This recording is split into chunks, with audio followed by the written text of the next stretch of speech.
মিয়ানমারের জান্তার সাথে দীর্ঘ কয়েক মাস ধরে যুদ্ধে মিয়ানমারের সশস্ত্র গোষ্ঠী আরাকান আর্মি বাংলাদেশ ও মিয়ানমার সীমান্তের ২৭০ কিলোমিটার পুরোপুরিভাবে দখল নিয়েছে।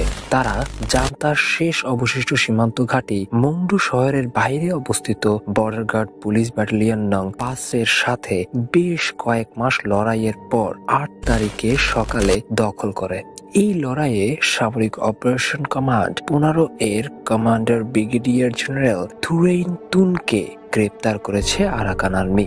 আরাকান আর্মি শুধু সরকারি বাহিনীর সাথেই লড়াই করছে না, তারা Arakan Rohingya army, Arakan Rohingya salvation army এবং রোহিঙ্গা সলিডারিটি অর্গানাইজেশনের সাথেও লড়াই জারি রেখেছে, আর তারা এতে সাফল্য পাচ্ছে।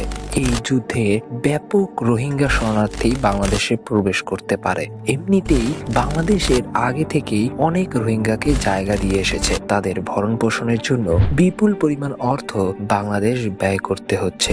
এই থেকে বড় সমস্যা হচ্ছে তাদের বার্থ রেট, যা সাধারণ বাঙালিদের তুলনায় অনেকটা বেশি।